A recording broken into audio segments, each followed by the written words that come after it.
Hello there, and welcome back to Science for Sleep. Tonight we are going to explore something that happens to every single person who has ever lived. Something that has confused philosophers and frightened kings. Something that has inspired artists, guided warriors, and puzzled scientists for as long as human beings have been capable of wondering about their own minds. Every night, without permission, without preparation, without any effort from you at all, your brain creates a world. Not a memory of a world, not an imagined version of a world. A genuinely new world, assembled from fragments of your life and feelings and fears and desires, stitched together into something that feels entirely real while you are inside it. We call it dreaming. And the deeper you look into it, the stranger and more beautiful it becomes. So find a comfortable position. Let your body settle into the surface beneath you. Let the thoughts of the day begin to loosen, one by one, like leaves releasing from a branch in autumn. And let's explore together the most mysterious thing your mind does every single night. Let's begin. The human brain generates approximately 4 to 6 distinct dream episodes every single night. Most vanish within seconds of waking, leaving only the faintest impression that something vivid was there a moment ago. Scientists estimate that the average person spends approximately 6 years of their total life inside dreams. 6 years of experience in a world that exists nowhere but inside the mind. The word dream traces back to the Old English word dream, which originally meant joy, music, and noise, not the sleeping visions we associate with it today.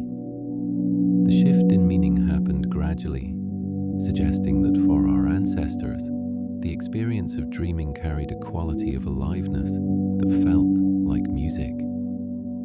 Dreams occur during all stages of sleep, but the most vivid, emotionally charged, and narratively complex dreams happen almost exclusively during REM sleep, the stage when your brain is most electrically active and your body is temporarily paralyzed. The paralysis that accompanies dream sleep is called atonia. Without it, you would physically act out every dream. Your body stays still precisely so your mind can move freely.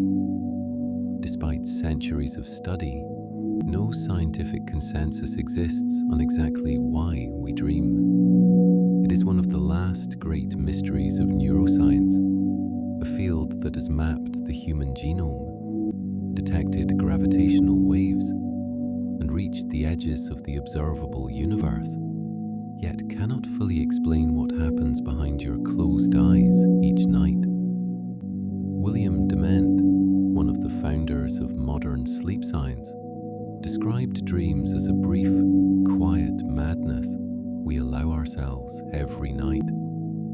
A madness that is, paradoxically, one of the most essential things the healthy mind can do. The content of dreams is not random noise.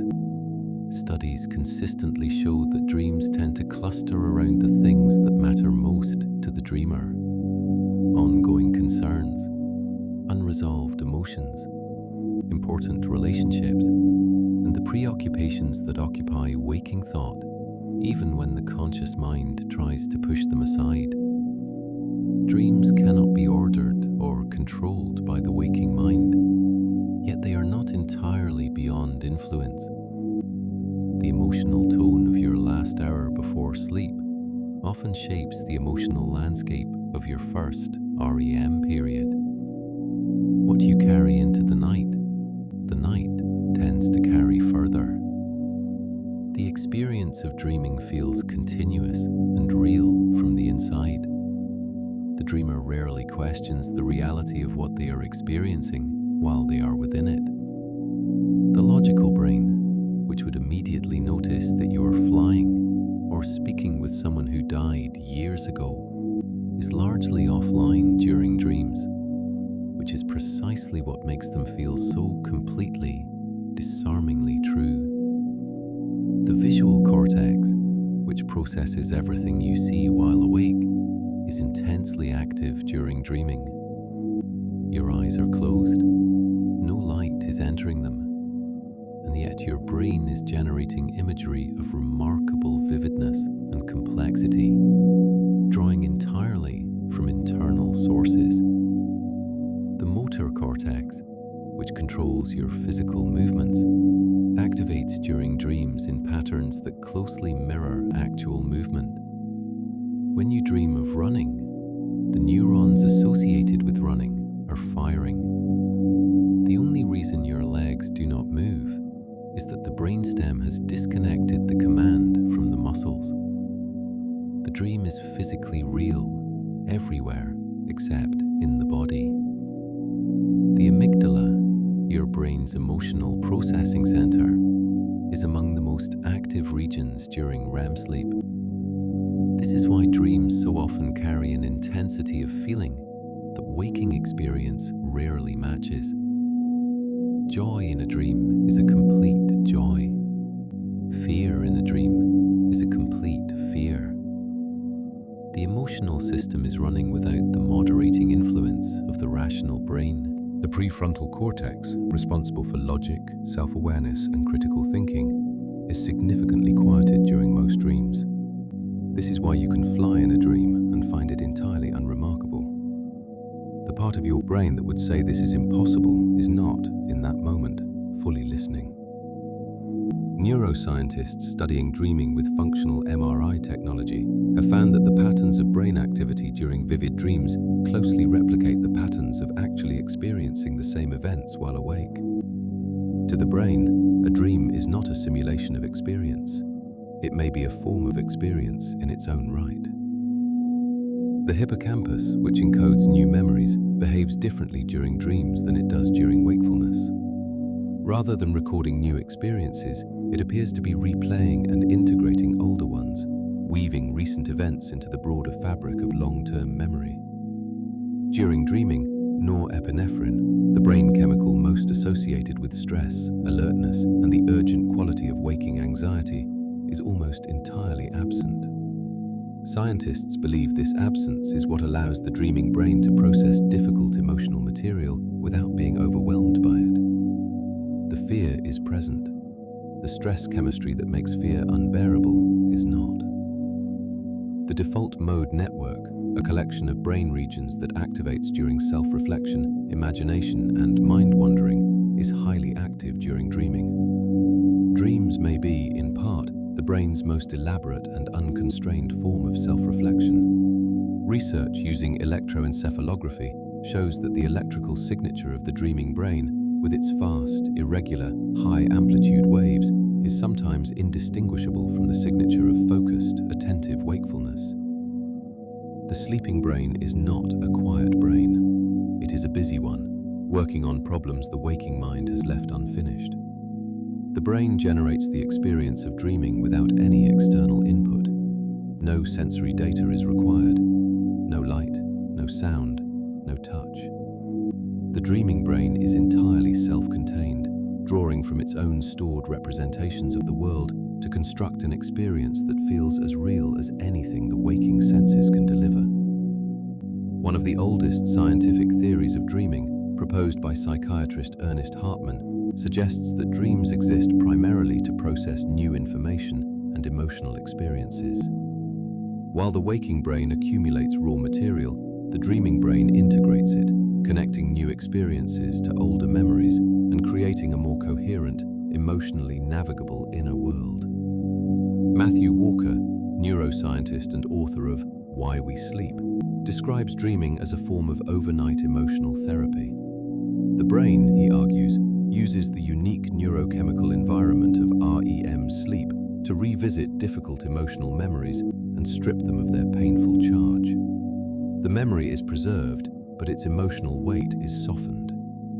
Walker's research found that people who were prevented from REM sleep remained significantly more emotionally reactive to distressing images the following day. Those who slept fully showed measurably reduced emotional response to the same images, as if the night had processed something the day could not. The activation synthesis theory, proposed by psychiatrists J. Allen Hobson and Robert McCarley in 1977, suggested that dreams are the brain's attempt to make narrative sense of essentially random neural signals generated during sleep. In this view, dreams are stories assembled from noise, the brain's deep need to find meaning in patterns expressing itself even in the middle of the night. Later versions of this theory, including Hobson's own revisions, moved away from the idea that dream content was purely random. The signals may be internally generated, but the material the brain uses to construct its stories, the characters, the settings, the emotional themes, is drawn from the dreamer's own life in ways that are far from arbitrary. The threat simulation theory, developed by Finnish cognitive scientist Antti Revonsuo, proposes that the primary function of dreaming is to rehearse responses to threatening situations. In this view, nightmares are not failures of the dream system, but its most important output, providing a safe environment in which survival behaviors can be practiced without real-world consequences. Revonsuo's theory gains support from the observation that threatening events are dramatically overrepresented in dream content compared to waking life. We dream of danger, loss, conflict, and fear far more frequently than our actual waking experiences would predict. The dreaming brain may be treating every night as a preparation for the worst. The default mode network hypothesis suggests that dreaming is the brain's most unconstrained form of self-simulation, a state in which the mind runs extended models of itself and its relationships with others, testing emotional responses and social scenarios in a consequence-free environment. Social simulation theory extends this idea further, proposing that a significant function of dreaming is to rehearse and maintain social relationships. Dreams involving other people, which represent the majority of dream content for most adults, may serve to keep the social brain practiced and calibrated, running scenarios it needs to process even when the people involved are not physically present. Despite the diversity of these theories, they share a common thread. Dreams are not accidents. They are not the residue of a brain that has failed to fully shut down. They are the expression of a mind that never truly stops working, even in the deepest quiet of the night. Sigmund Freud, writing in The Interpretation of Dreams in 1899, proposed that dreams were the royal road to the unconscious, the one place where the mind's true desires, hidden beneath layers of social conditioning and conscious suppression, could find expression. Freud believed that the waking mind acts as a censor, preventing unacceptable thoughts and wishes from reaching consciousness. During sleep, this censor relaxes, and the repressed material surfaces, but in disguised, symbolic form. The dream is a compromise between what the unconscious wants to express and what the censor will allow. The apparent absurdity of many dreams, Freud argued, was not randomness, but concealment. The more bizarre and disjointed a dream, the more successfully the mind had disguised its true content. Decoding a dream, in Freud's framework, meant peeling back the disguise to find the wish underneath. Carl Jung, who began as Freud's most promising student before developing his own psychology, offered a profoundly different account of dreaming. For Jung, dreams were not disguised wishes, but genuine communications. The unconscious mind's attempt to deliver information that the conscious self was too defended, too busy, or too frightened to receive during waking life. Jung wrote that the dream is the small, hidden door in the deepest and most intimate sanctum of the soul, a way inward, not a way outward. The dream's purpose was not to conceal, but to reveal, if only the dreamer had the patience and the courage to hear what it was saying. Where Freud's dream symbols were universal, carrying the same meaning for everyone, Jung's were personal. The snake that appears in your dream cannot be interpreted by any dictionary of symbols, because what the snake means to you, your history with it, your feeling about it, your associations, is known only to you. Dreams, in Jung's view, speak a private language. Jung observed that recurring dreams and recurring symbols within dreams often signal something the unconscious has been trying to communicate for a long time. The mind returns to the same territory, not because it is stuck, but because the message has not yet been received. The repetition is persistence, not malfunction. The shadow, one of Jung's most influential concepts, refers to the parts of the personality that the conscious self refuses to acknowledge. The anger, the desire, the fear, the capacity for darkness that most people prefer not to see in themselves. The shadow appears frequently in dreams, often as a threatening or disturbing figure, because the unconscious knows that what is not acknowledged is not integrated. Jung believed that the goal of psychological development was not to eliminate the shadow, but to recognize and integrate it, to become acquainted with all of what you are, including the parts you find difficult. Dreams, in his view, were one of the primary vehicles for this process, continually offering the conscious mind encounters with what it had chosen to ignore. Both Freud and Jung, despite their many differences, agreed on one fundamental point. Dreams deserve attention. The nightly theatre of the sleeping mind is not meaningless entertainment. It is the mind communicating with itself in the only language available when the rational, social, performance-oriented self has stepped aside for the night. In ancient Egypt, dreams were considered messages from the gods, delivered to specially designated dreamers who slept in sacred temples for the explicit purpose of receiving divine guidance. The practice was called incubation, sleeping in a holy place with the intention of receiving a meaningful dream. The ancient Greeks maintained elaborate networks of dream temples dedicated to Asclepius, the god of medicine. Pilgrims would travel great distances to sleep in these sanctuaries, hoping to receive healing dreams. The practice persisted for centuries and was considered a legitimate form of medical treatment. Indigenous cultures on every continent have developed sophisticated traditions around dream interpretation, many of which treat dreams not as personal psychological phenomena, but as encounters with a shared, living world that coexists with waking reality. In these traditions, the boundary between dream and waking is permeable in ways that modern Western culture generally does not recognize.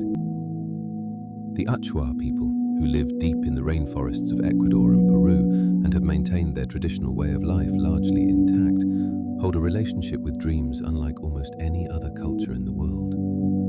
For the Achua, dreams are not metaphors or symbols, they are direct encounters with the fabric of reality, and they are consulted before any major decision is made. When the Achua face a significant choice, a territorial dispute, a marriage, a question of war or peace, they do not deliberate in daylight councils. They sleep. And in the early hours before dawn, they gather and drink a powerful tea made from the guayusa plant, which induces vivid, heightened inner visions, and they share what they have each experienced. The combined wisdom of the group's nighttime minds is considered more reliable guidance than anything the waking mind could produce alone. In the 1990s, when oil companies, backed by the Ecuadorian government, began moving into Achua territory, the Achua convened a dream council unlike any in their history. Thousands of people from dozens of tribes, including tribes that were traditional enemies, gathered in the night, drank guayusa, and submitted their decision to the collective wisdom of their dreaming minds. The answer was unanimous. They would not leave their land.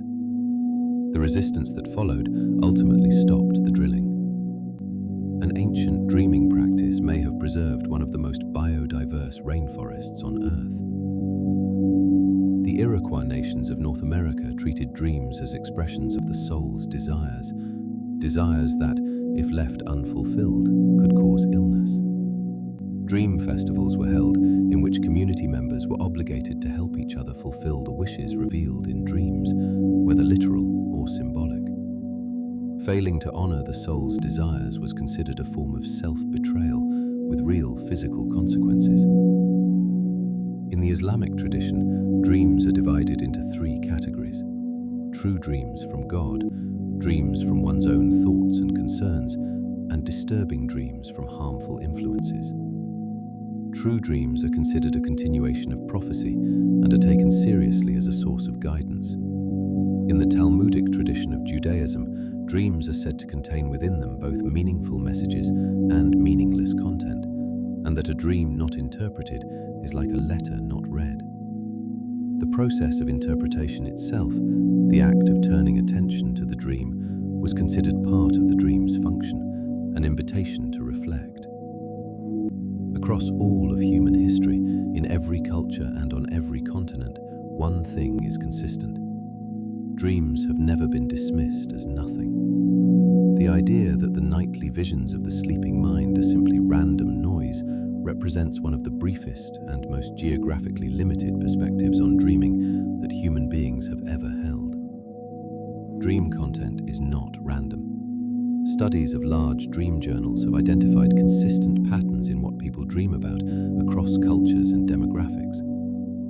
The most common dream themes include being chased, falling, failing an exam, arriving somewhere important but being unable to get there, losing teeth, flying, and encountering the dead. The people who appear in our dreams are almost always people we know. Studies suggest that approximately 50% of dream characters are recognizable individuals from the dreamer's waking life, while most of the remaining characters are strangers whose faces are assembled from composite impressions stored in memory. You cannot dream of a face you have never seen.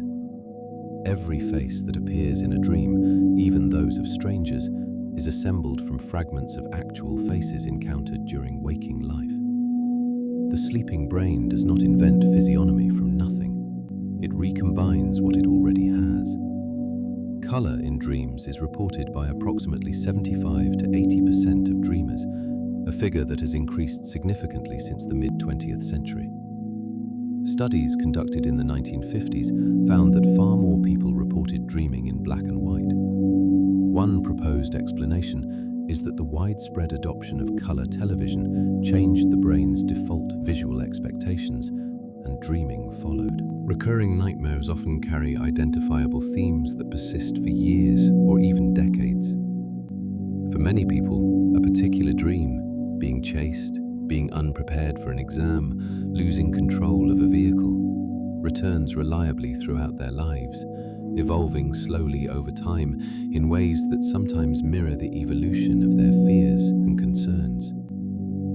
The treatment of nightmare disorder has advanced significantly in recent decades. Image rehearsal therapy, which involves consciously rewriting the ending of a recurring nightmare while awake and then mentally rehearsing the new version before sleep, has shown strong evidence of effectiveness. The waking mind can, with practice, extend its reach into the dreaming one. Children experience nightmares at higher rates than adults, with peak nightmare frequency occurring between the ages of 5 and 10. Children are also more likely to experience night terrors, episodes of extreme fear, crying or screaming during non-REM sleep from which the child cannot be awakened and will have no memory in the morning. Night terrors are not nightmares.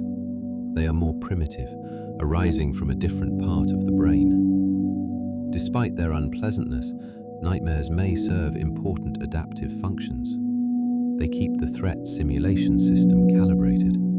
They process fears that daily life leaves unexamined. They are the dreaming brain working at the edge of what the mind can bear, which is sometimes exactly where the most important work gets done. Lucid dreaming is the state of being aware that you are dreaming, while still remaining inside the dream. In most dreams, the prefrontal cortex is quiet, and the dreamer accepts without question whatever the dream presents. In a lucid dream, the prefrontal cortex partially reactivates, and with that reactivation comes a sudden, remarkable awareness. I am dreaming. Approximately 55% of people report having experienced at least one lucid dream in their lifetime. Approximately 23% report having lucid dreams regularly. The ability to lucid dream appears to be at least partly a trainable skill, though some individuals seem naturally more prone to it than others. The scientific study of lucid dreaming was established largely through the work of Stephen LaBerge at Stanford University in the 1980s. LaBerge developed a method of communication between the lucid dreamer and the outside world using prearranged eye movement signals, the only muscles capable of voluntary movement during REM sleep. Trained lucid dreamers could signal the moment of lucidity to external monitors by moving their eyes in a specific pattern, providing objective verification that lucid dreaming was a genuine, measurable phenomenon. EEG studies of lucid dreamers show that lucid dreaming is associated with increased activation in the frontal and frontolateral areas of the brain, the regions associated with self-awareness and metacognition. Lucid dreaming occupies a neurological state that is neither fully waking nor fully dreaming, but something genuinely in between. The most reliable technique for inducing lucid dreams is called mild, mnemonic induction of lucid dreams, developed by LaBerge. It involves waking after approximately 5 hours of sleep, spending a period in wakefulness, cultivating the intention to recognize the dream state, and then returning to sleep. The technique exploits the increased proportion of REM sleep in the later sleep cycles. Reality testing, the practice of regularly checking during waking life whether one is dreaming, typically by attempting to read text or push a finger through the palm of the hand, is a widely used lucid dreaming technique. The theory is that the habit of checking reality during wakefulness will eventually carry over into the dream state, triggering the critical awareness that initiates lucidity. Once lucid, many dreamers report the ability to influence the content and direction of their dreams. This control varies widely. Some dreamers can fly at will, visit any location they choose, and engage consciously with dream characters. Others find that their attempts to control the dream are met with resistance, as if the dream itself has its own intentions that do not easily yield to the waking will. Research has explored whether lucid dreaming can be used therapeutically, particularly for recurring nightmare sufferers. The ability to recognize the nightmare as a dream state and to consciously alter its course could, in principle, interrupt the cycle of re-traumatization that makes PTSD nightmares so destructive. Early results are encouraging, though the challenge of reliably inducing lucidity on demand remains significant. Some experienced lucid dreamers report states of extraordinary clarity and beauty within the dream, a heightened sense of presence, an intensified experience of color and texture and light, a feeling of absolute freedom that waking life rarely matches. These experiences are described with a consistency that transcends individual psychology, suggesting that the fully conscious dreaming mind may be capable of states of awareness that ordinary waking consciousness does not easily access. The philosopher and writer Norman Malcolm argued that the very concept of being aware while dreaming was incoherent, that genuine consciousness was incompatible with the dream state. LaBerge's laboratory evidence has made that philosophical objection difficult to maintain. Lucid dreaming is real. The sleeping mind is capable of a kind of self-awareness that most philosophical frameworks were not built to accommodate. Throughout history, some of the most significant creative breakthroughs in science, art, and literature have occurred during dreams or in the hypnagogic threshold between sleep and waking. The list of dream-inspired discoveries is remarkable for both its length and its diversity. The molecular structure of benzene, which became the foundation of organic chemistry, came to Auguste Kekule in a dream in which he saw a snake eating its own tail, the Ouroboros, an ancient symbol that inadvertently revealed the ring structure that had eluded him during his waking hours. The periodic table of elements appeared to Dmitri Mendeleev in a dream. He reportedly woke immediately after seeing it and wrote it down, needing to correct only one element after checking it against his waking knowledge. Paul McCartney heard the melody of Yesterday, one of the most covered songs in the history of recorded music, fully formed in a dream. He woke with it so vividly in his mind that he went immediately to the piano to play it, convinced it must be something he had heard and forgotten. It was original. Mary Shelley conceived the story of Frankenstein in a waking dream during a night at Villa Diodati on Lake Geneva. The image came to her complete, a student of natural philosophy kneeling beside his creation, watching it stir to life. She turned that image into one of the most influential novels in the history of English literature. Salvador Dali deliberately cultivated the hypnagogic state between sleep and waking, sitting in a chair with a key in his hand and a plate beneath it, and allowing himself to drift towards sleep. The moment he lost consciousness, the key would fall, strike the plate, and wake him, allowing him to capture the fleeting imagery of the threshold state in his paintings. Thomas Edison maintained a cot in his laboratory and napped frequently throughout the day, using the same key and plate technique as Dali to catch the creative images of the hypnagogic zone. His notebooks contain frequent references to insights that came to him at the edge of sleep. Neuroscience offers a partial explanation for the relationship between dreaming and creativity. The dreaming brain operates with greatly reduced activity in the regions associated with critical evaluation and logical constraint. Without these inhibitions, connections are made between distant memories and concepts that the waking mind, policing itself for sense and coherence, would never allow. The dreaming brain is a more promiscuous associator, and promiscuous association is one of the primary engines of creative thought. Research by Ulrich Wagner and colleagues at the University of Lübeck found that subjects who slept between problem-solving sessions were significantly more likely to discover a hidden solution shortcut than those who stayed awake.